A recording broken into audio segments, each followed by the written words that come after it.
today we're more looking at a pictorial interpretation of the situation in China in 1825 paintings. The paintings are done in 1825. So whether it is the actual 1825, you judge, okay? So these are looking at paintings. And these paintings are all collected in this museum. I don't know where it is, somewhere in the West, I suppose. Looks like Britain, okay. Yeah, Essex is in England. Okay, England. So it's at the Peabody Essex Museum, okay. And I think the whole collection has about 160 something paintings, but I can't collect everyone. So I am showing you about 60. So about 1/3 of the paintings. Okay, this is the first one. I think this is a shop, right? And the one sitting behind the desk there at the very back is the treasurer of the shop who keep the money. When did they start having the queue? Why did they have the queue? The queue started in the Qing dynasty. The Mongolians' traditional hairdress for men is have that queue. Yeah, but then they scrape the rest of the And hair. because they in the Qing dynasty, the Manchurian are not the major ethnic groups of China. It's actually a minor group. As a minor group ruling over a large population of Han, so they have to force some kind of recognition of their rule. Say, okay, I'm now ruling, so everybody have to acquire the same standard. And therefore, they have implemented the rule that you either keep the tail or you keep the head. No tail, no head. So it's a pretty tough. So every Chinese man had to keep a head. But in practice, when they're working, then they can take the head and then because that tail actually interfere with some kind of work, especially your physical work. I have a big problem at the moment. Hello? Yeah. Me too. I want to keep a tail to save the hair cutting fees. You go to the old one. Remember the old one? There is the last term one. Yeah. Luboa. Okay, I read for you. Huh? Okay. The ID is. So I think this shop is selling other books or writing instruments. Okay, so the next one. I just give you the. You go into that one. You just is selling clothing and cloths. And this is also female clothes as well. And the female clothes this cover over there. Okay, so it's not open in the middle. It's the buttons is on the edge. 1, 2, 8. At the men's clothes had the button in the middle. Women's had the button on the side. I remember my mothers have been wearing then the almost all the time. I know until I am in 4, 5, 5. late secondary school. Then she started at something which had button in the middle. You got the website already, is it? Okay. This one is selling silk cloths. Passcode. Oh, you just join the meeting, then they will ask you to put in. So, for normal customers, you work with the one in the front. For high class customers, You go to the back. There are more choices in the back. Ủa? Huh? I went to that one. Okay. Oh, I think I have to mute them. Yeah, mute. Don't mute myself. Okay. This one is selling dresses on the theater, the opera, the Chinese opera, singing, etc.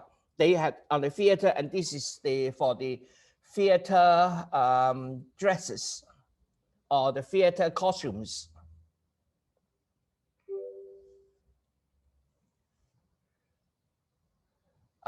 This one is tea. Tea, selling tea. Cheap tea is the bottom, okay? More expensive teas in the boxes. This one are tea. This is tea, okay? So this is a tea shop selling tea. Okay. This is selling lanterns, paper lanterns.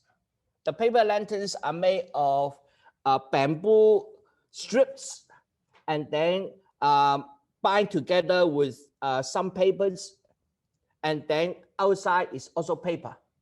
And the words there has a lot of meaning. This one, highly decorated, is for the lights in the door of the big house. Okay, and this one means come in and put in the incense for worship in the monastery. So if you don't decorate these things, it will be used in funerals. So whether it is for marriage, then it will be a whole red, using red paper to do the lantern. So you see there are people writing on it, and this one is making it at the moment.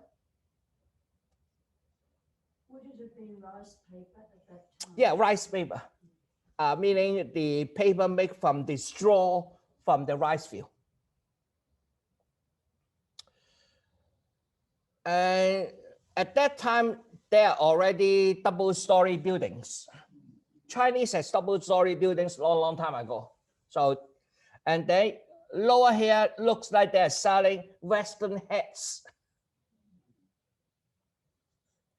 The next one, I don't know what, they haven't opened yet. Okay, this one is selling hats.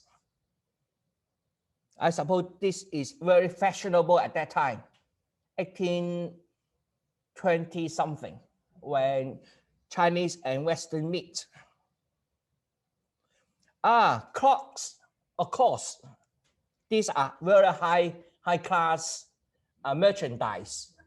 Clocks are made in Europe anyway. Chinese doesn't make this kind of clock for a long time. The Chinese way of measuring time is water clock, water dripping down. And then for normal, we say the time it takes to burn one incense. So if you say, I want you to do something within the time to burn one incense, that means hurry up, I want you to do it within that time. So that is about 15 minutes. Bamboo furnitures. This one is making bamboo furnitures and selling bamboo furnitures. Bamboo furnitures is much cheaper than wooden because bamboo is much cheaper anyway.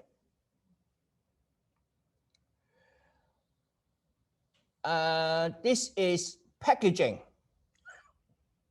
This shop only do packaging. So they have different kinds of ropes.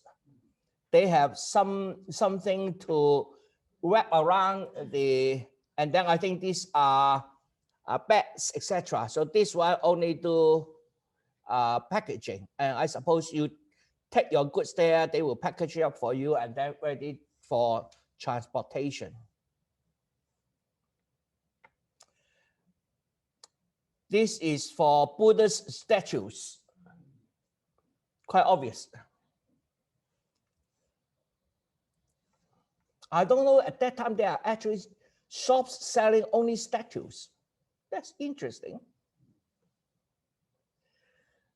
Okay, these are potteries or ceramics, and mostly I think it's flower pots. So it's specialized in only selling flower pots. I don't see it as selling normal bowls and dishes. Mostly looks like most of them are for putting in flowers arrangement and so forth. Now this is selling the bowls for eating and other. Now these two stools are made of pottery. They're pottery stools because it is very good during hot summer days because they are cool to sit on. It is a round about the height of this one, round with carving in between.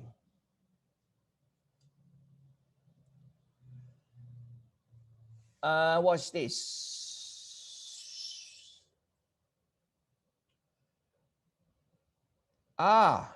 This is for marriage, wedding. Okay, when Chinese have a wedding, so the bridegroom, the main part, will ask for the girl's part's birthday details, when, at what time, when, etc., in order to see whether the couples will match each other. If they are contradiction, then you have to do something to remedy the contradiction. There's always remedy, so don't worry. Okay. Based on a horoscope. Some kind Chinese horoscope. Okay. Superstitions. Okay. When both parents agree, then they will agree on a called endowment. Yeah. So the male part will give an endowment to the female part, and on return, on the day of the marriage, the girl will go to the man, the husband, the future husband's home. With that, she will bring a lot of things with her as well. Typically, that would include all the beddings. So the bride room will provide room and bed, but no beddings. Beddings will be provided by the wife.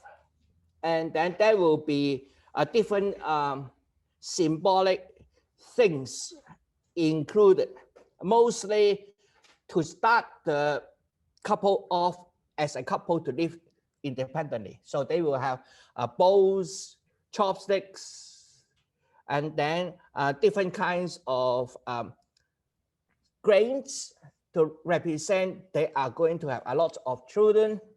And then some of those intricate things to represent happiness, a long life, etc., etc. Albert, I'm intrigued.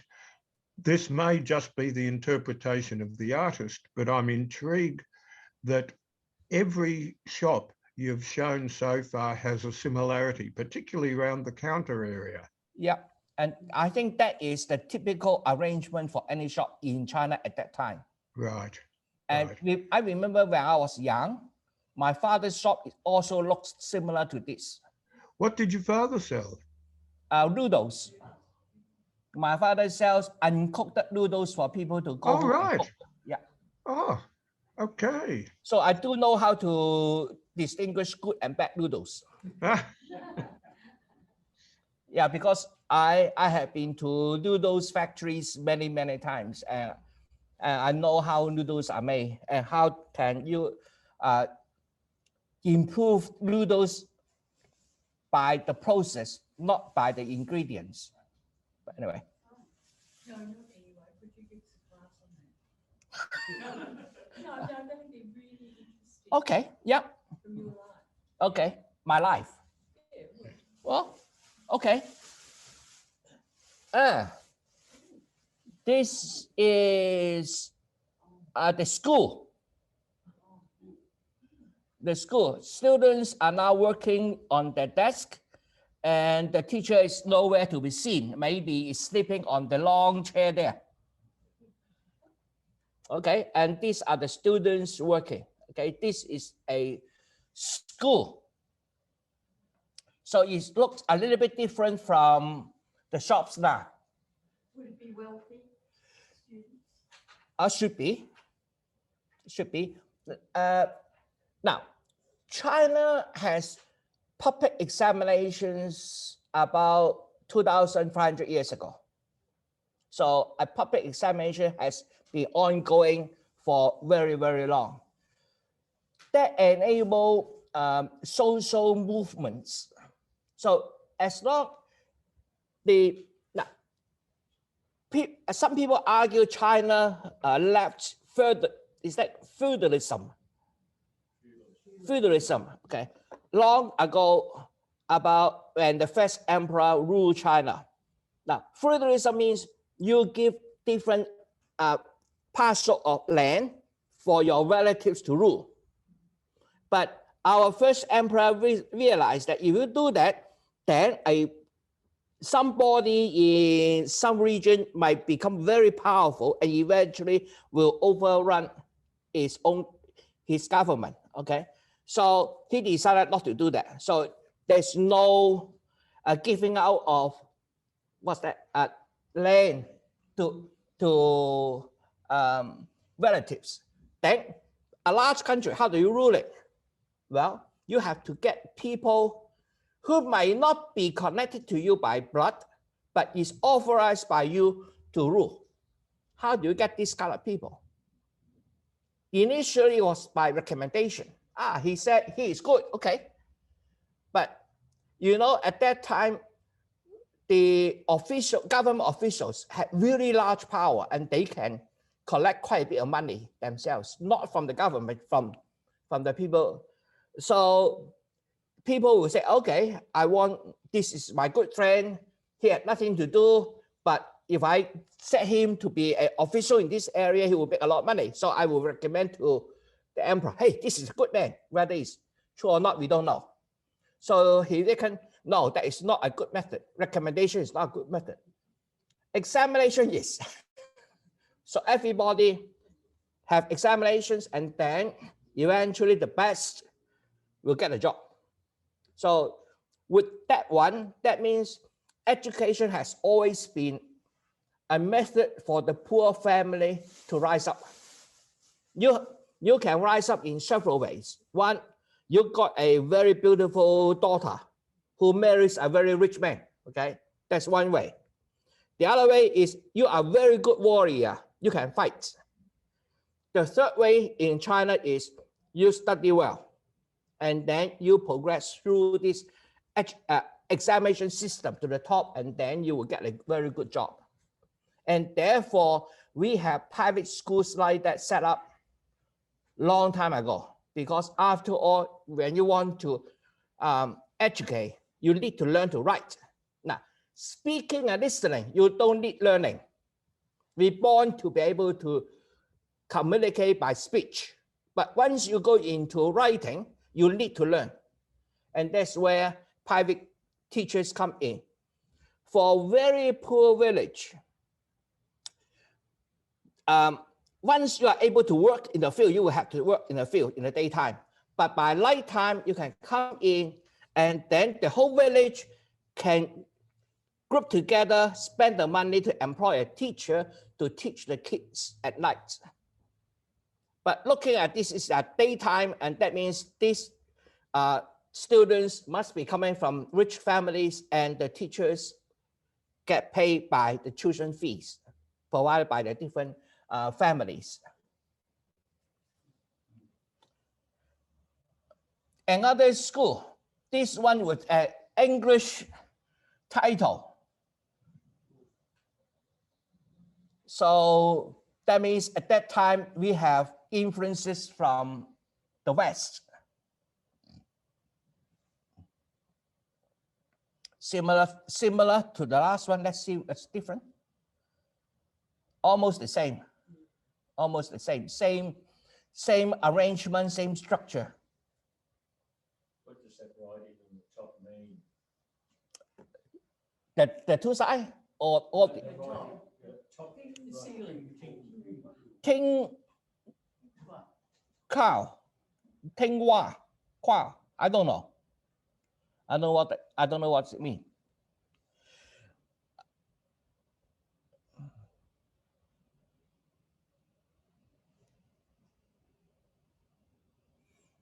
Okay, on the two sides, this one it says there's a basket of flower, and then the colored clouds shine on the ground. Half in the middle of night, the reading sound is accompanied by the moon on the sky. So it's a doublet, a couplet, the Chinese way of having one sentence, another sentence, they match each other, but they convey different meaning. I'm intrigued by the blinds on the window, which seem to be moving blinds, and that is extremely sophisticated for 1825. You wouldn't have had anything like that in the West in 1825. Oh, I don't know about that, but at the same time, the plane there is not glass; they are paper. Right, right. They are paper. So you want to peek into somebody's house, stick your finger into the mouth, get a little bit of saliva, and then stick it into the paper, and then you can have a little hole. Yeah. That's how you can do what's that called? A pipa. Is that pipa? Okay, this is a series of photographs on the same theme. I think this series of photographs describe how China makes a portrait.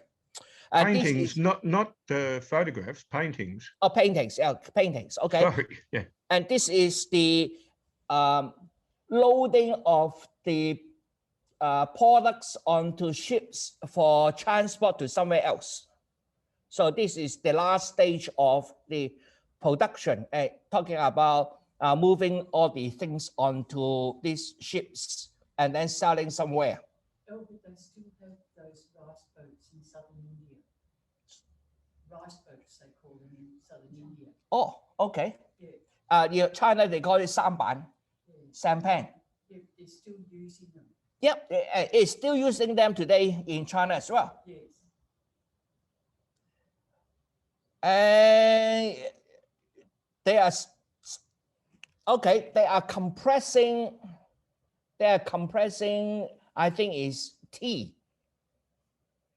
So in order to have transportation, they are compressing it. The middle thing hook here is the weighting instruments to weigh how much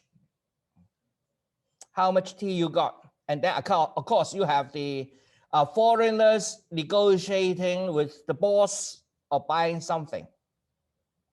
I would assume that they're actually compressing that tea by doing it with their feet, like. Sorry, I can't hear you. I would assume that they're compressing the tea with their Feet. Just like wine is also using the feet to crash. So this is making cloths, and then it is after dyeing, and then they dry it out in the sun. They are furniture making. They are making furniture. This one is making wooden furniture, not bamboo furnitures. Yeah. And oh, the same thing. We saw that already. Okay, move on. Okay, this is another panorama of the pottery making. So they will zoom into different parts in different paintings. So we will see different parts a bit later on. Okay, zooming in. These are for finding up small items. So we have a furnace here, and then we see the people putting the thing into the furnace, and there's another one over there, and then people carrying, coming to there, I think is the raw, haven't been fired pottery, the clay, and then waiting for them to fire. And then we will see the larger options of firing. Yeah, this is a bigger one. So these are the kilns. So they will, these ones are closed by bricks. They can come in and then put the pottery into it there and then close it until they fire them. So you see there are a lot of them side by side. Some of them is now coming up to the next level. So we will see this in this. Now, this is a firing tunnel. So they are now making sure the tunnel doesn't leak, patching on it, and then these people will go into here and lay their pottery all along the way and then fire up the whole thing. So these are for larger items. Painting on the pottery. Some pottery fired twice, some only fired once. So I don't know whether this twice fired pottery or not. So they are working together and drawing on. Of course, at that time everything is handcraft.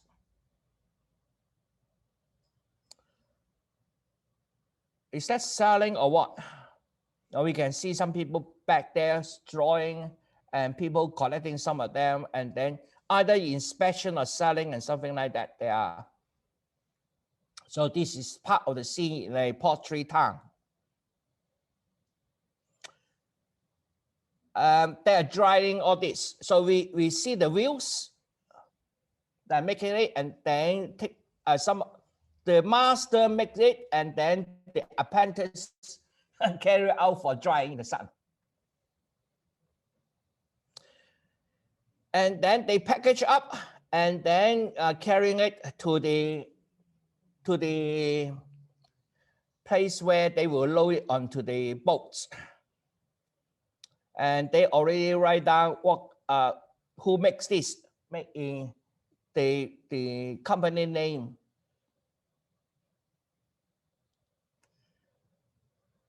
I think we have saw this one. Okay, this is getting the raw material, taking up the clay. So they take it out from the clay and then carry the clay by, this is the bamboo stick.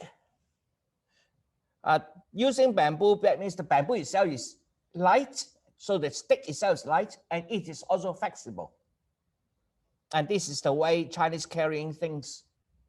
It's quite different from other places where you carry the things on the head. Is that Africans? Is that, yeah, carry the things on the head, but the Chinese carry the things on the shoulder. So there's a bit of different method of carrying things.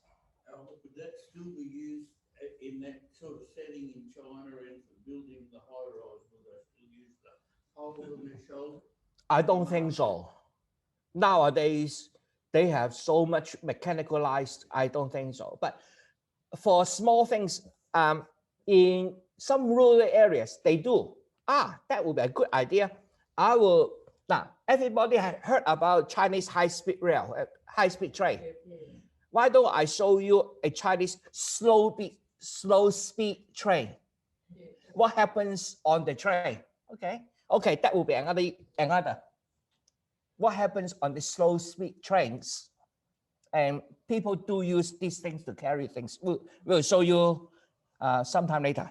They still use bamboo for scaffolding, Yes. which surprised me when I was there. Yeah.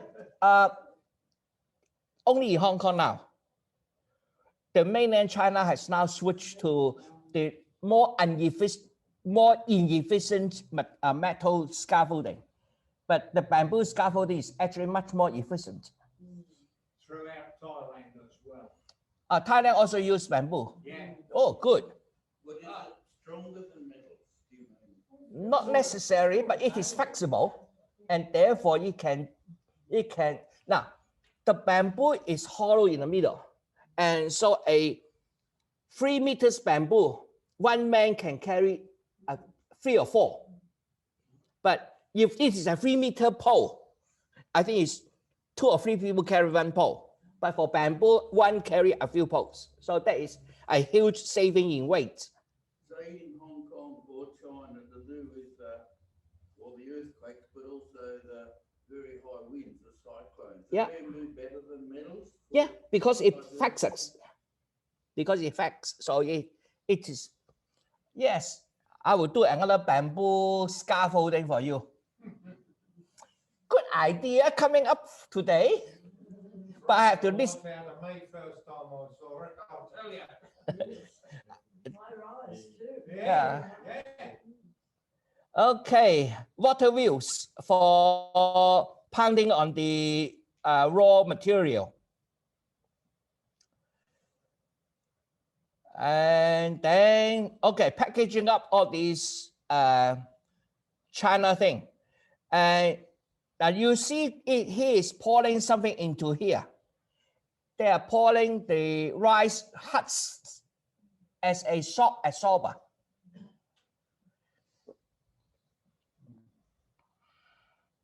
Okay, packaging. So they round it into a column of this and then put into around that and then move the whole thing.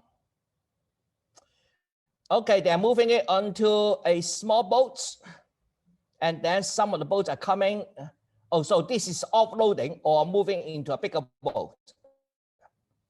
So from the smaller villages coming here and then move to the bigger boat for further transport.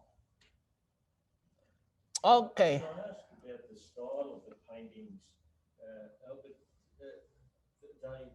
Did you choose those deliberately because of the style? Like that, they're almost sort of architecturally precise, the buildings and everything. That I choose for my collection, the same collection. So it should be the same artist. So one artist who must have visited China and do all this painting. And then the whole collection is collected in the museum. I'm choosing from that whole collection. Yeah, one art. To do with the beautiful scenery there and others, I haven't been to Guilin, but is that sort of scenery of the steep mountains, is that widespread through southern China or just one small area? This is not steep enough. The Guilin is even more steeper. Okay, then I will do another session on Chinese scenery. Okay, packaging.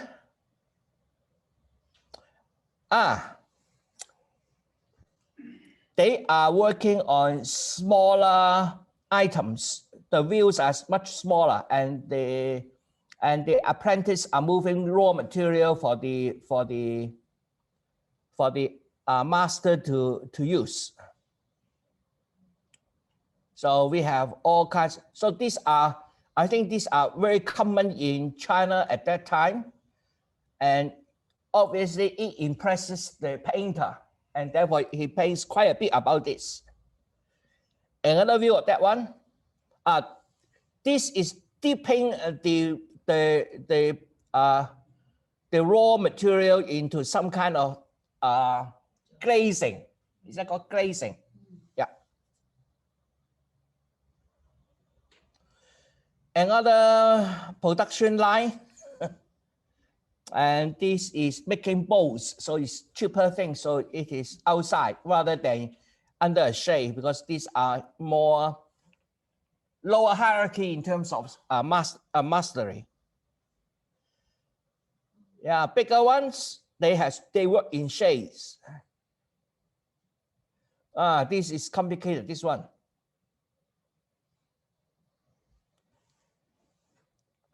Yes, interesting.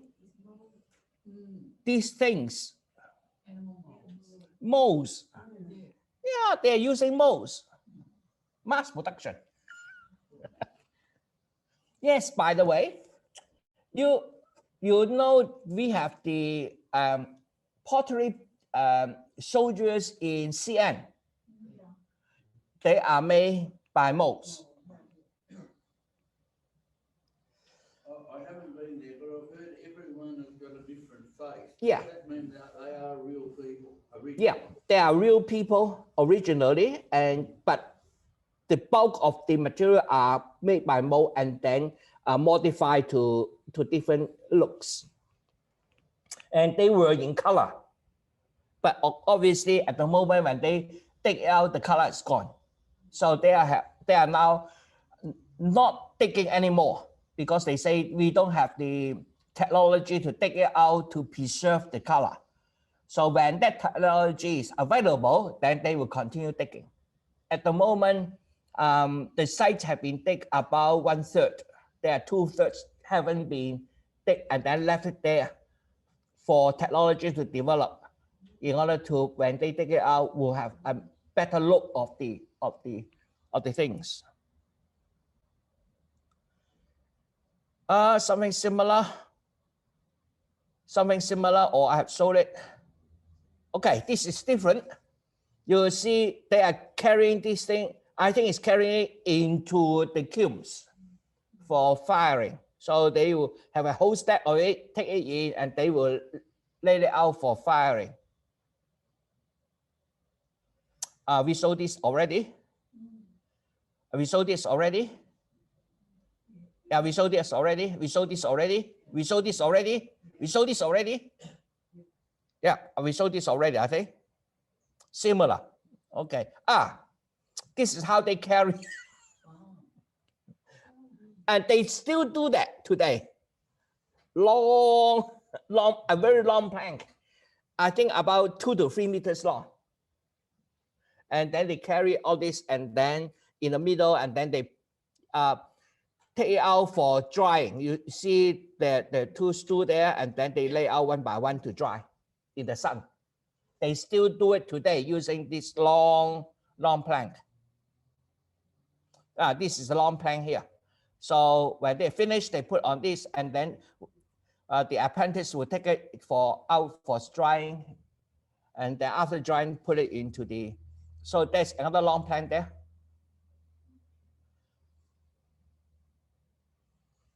And pounding something.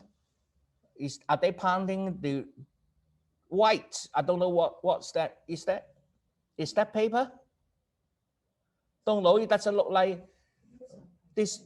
It looks like paper to me, but from what I have seen throughout all the paintings, I haven't seen one doing paper yet. In that era, is the paper is only from rice or other? Oh, it has been from many different materials. China had invented the paper by 500 AC. 500 AC.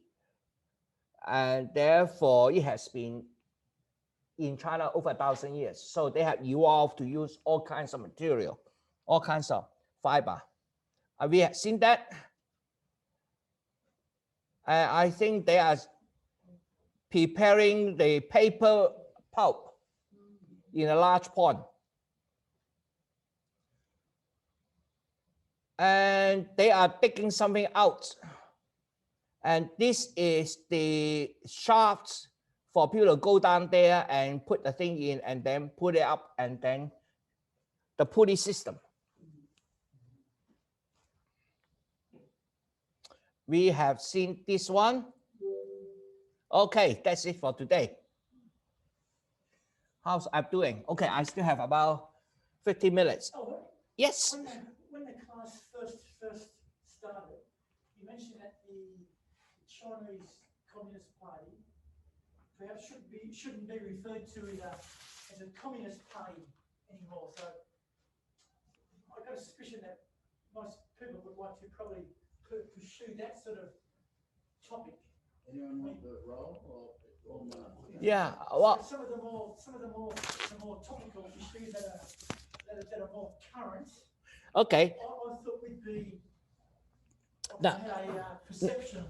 Now, my way of running this China, although it's called China Today, is Yeah. presenting to you a different aspect of Chinese life. Right. And some of them will be like today, about 200 years ago. Yeah. And some will be current. Yeah. And obviously, this one I have prepared for about 3 or 4 weeks ago and waiting. If I haven't got anything, I put it out. So at the moment, I think I have several things to include. The first thing I want to include maybe next time is the ruling philosophy, as I said, of the Chinese government. Now, what they call themselves doesn't matter. It's what they do called matter. So we will have to look at what they do Okay. and their claim philosophy, what they claim they are going to do.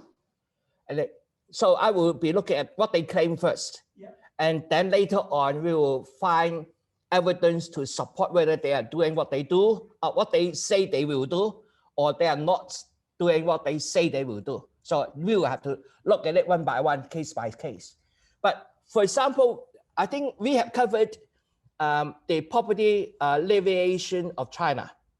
So by 2020, last year, theoretically, there will be no people living under $50 US per day in China. $2.10 US per day.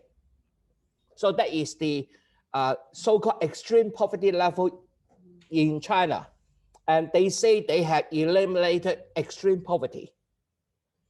And we see some of this. So I think I have already covered. So I won't be coming back to this until I have some more information. Albert, if I can get back to the paintings themselves that we've seen, I have a gut feeling that the artist was European. It's Yeah. just Yes. Yes, it is a You European. agree? Yeah. And do we know the name of the artist? I think so. I think so. We know the name of the artist, but I haven't collected the name. Right. Was he somebody well known? No, it's not well known. At least not known to me. So not the well known, but maybe he is well known in certain sense, but I don't. He's not Picasso. Put it that way. Yeah. Okay. Wasn't Picasso in 1825?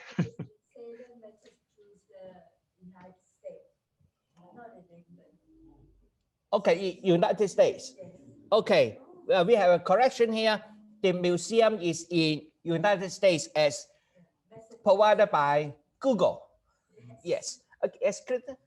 To do with the trade disputes between Australia and China, the fact that China has stopped importing a lot of Australian agricultural produce, lobsters, whatever, does it mean that China's become self-sufficient in those products? Or No. getting them a lot cheaper from Africa or somewhere else? Now, whether it's cheaper or not depends on a lot of factors. Okay, you have to cater into your transportation costs and the living standard of the area, etc., etc. So, cost-wise, it's very difficult to judge, especially where it's not a commodity product. Like grapes is a typical case. Grapes is not a commodity product. It depends on season, depends on origin, etc. But for other, for example, the millet, Is it the millets? Barley. Barley is a standardized product, and then they can buy and sell in the commodity futures. So where they come from, probably they will have the so-called, is that called FOV? The pot, Or the foreign, the port of origin, and then where it come from. I don't know whether in the future market there are something like that. Now, China food itself is basically self-sufficient, but as the Chinese middle class number increase, they will like to have more diverse food from everywhere. So China is now welcoming import. Yes, we have plenty of topics to cover. We will talk about trade, Chinese trade with the rest of the world. Yeah, and then what the issue I'm seeing at the moment is that China has too much US dollars and US government bonds on hand. That is, from what my perspective, the Chinese problem. They got too much US dollars. And in the recent years, we see the US dollars, US government through their reserve bank printing too much US dollars. And I think that is one of the major motivations for the Chinese to push the One Belt, One Road. When you said before that China is basically self-sufficient, are they self-sufficient in things like oil? No, I think food. In terms of food, they are almost. I don't know. No, they are far from self-sufficient. Okay, but from the perspective of food, China is self-sufficient. But as the middle class increases, they want better food. The more meat you need, the more agricultural product you need to produce, because to produce 1 kilogram of beef, you need 4 or 5 grain a kilogram of corn or whatever to feed the cow. So if they switch to eating more and more meat, then that will be a problem. But if they suddenly, for example, China don't have any food imports, it will self-sufficient. But of course, the eating standard will drop much lower and may be much healthier. The Chinese people, on average, eat 100 grams of meat per day, on average, not much. I can remember being in China when the first McDonald's was based just off Tiananmen Square, and it was treated like the greatest. Yeah. Yeah. Well, do that. Yeah.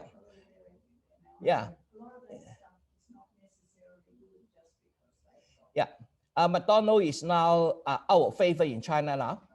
They can't keep up with the demand in China. Demand not meaning the supply, is the changing food taste, the expectation.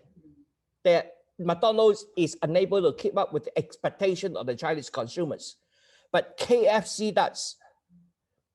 KFC have a totally Chinese menu. Yeah. For example, KFC sells a chicken pizza. It is a pizza with no bread. The bread is the chicken. And then with pizza stuff on it. So the whole thing is meat with a little bit of pieces, onion, etc. That is a very good seller in China. And they also sell soya milk. Chinese drink soya milk. We don't drink cow milk a lot. There's a lot of shops that I've seen around over time that are just packaging shops that are sending milk powder and baby formula and because the Chinese mothers think milk coming from Australia and New Zealand are better than the milk coming from China because we are cleaner. But unfortunately, our government is not promoting that. Rather, they are promoting selling iron ore and coal. We should be promoting selling something renewable. Milk is.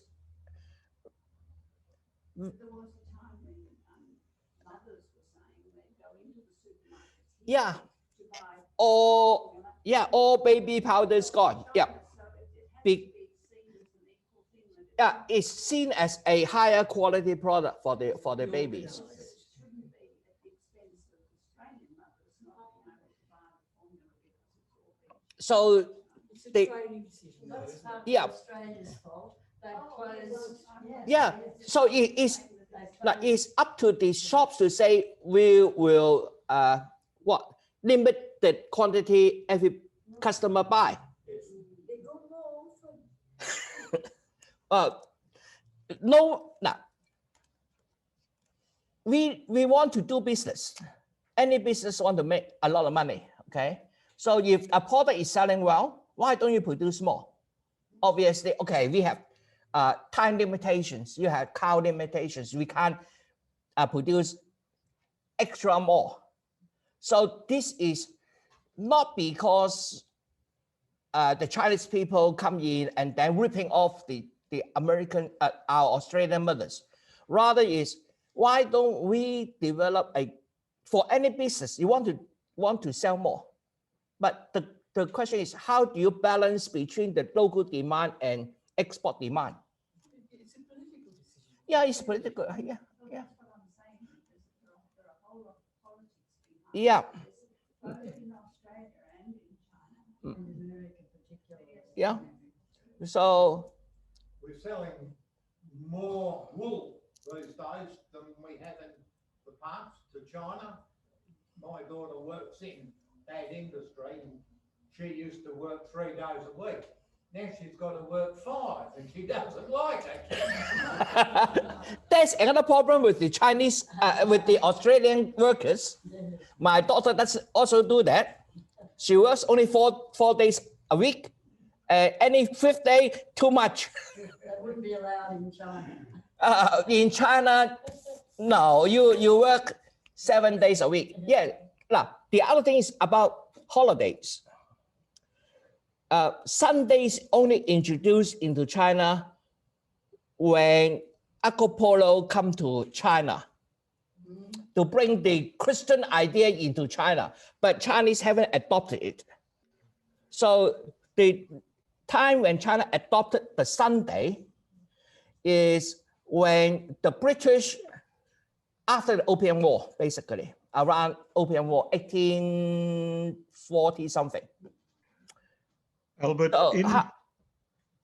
So, in the Roman Empire, the Jews were considered to be very, very lazy because every 7th day they took a day of rest called the Sabbath. yeah, Whereas all the other Romans worked 7 days a week, 365 days a year. yeah. And then, so No I'm day talking of about, rest. yeah, yes, there are rest. The rest is different in China. The Chinese rest is the first day of the month and the 15th day of the month. Remember, yeah. we are the lunar months, okay? Right. So on the 2nd day where you come back from holiday, the shop will have a feast. So there will be 2 feasts per week, per month, 2nd and the 16th. My father's shop used to also celebrate this. So for the whole year throughout, we can count the number of meals that we have meat. Interesting. Annual holidays like we do, 3 weeks, 4 weeks. At the moment, yes, but for a long time, don't. Okay, yeah, they have adopted quite a bit of the world standards into the today's Chinese living. What I was kind of happy with here in this course is where China is today in all these areas, political, economic, social. Okay. Because, you know, we hear a lot of information, some of it good and some bad, and I suspect that there's a bit of both in all of it. But I mean, it's interesting to hear. Okay, now put it that way. I'm an Australian, okay, but I can read and write Chinese, so I can bring the Chinese point of view to the class, okay? When I bring it in the class, of course, I had to argue like I support the Chinese thing, but in fact, I may not, okay? But I will try to do that as a devil advocate, okay? So treat it as this one. I will argue with you from the advocate's view to try to defend China. But whether it's defensible, you make up your mind. Okay. Okay. In that case, that means I got a feeling that you guys like more politics. Okay. Well, yeah, I will do that. Interspersed with this stuff, which is cultural. Yeah, or We only. need the culture to back up. Yeah, another thing I want to do is about the marriages. Please. Different kinds of marriages in different regions. China's a huge area. Yeah. So my marriage experience does not reflect the marriage experience in different parts of China. I come from Hong Kong. My marriage experience comes from my heritage, my Hakka heritage. Are there two Chinas, the rural and remote And the city? And now at the moment, the Chinese urbanization rate is about 63, 65. They want to come up to about 75. So that will be their target. So they are moving along that way. So would poverty still exist in the far remote areas? Yeah, and then there's another good thing to talk about is the Chinese geology. And then the geology dictates the politics as well. So I will have to explain that to you. Thank you. Thank you, everybody. So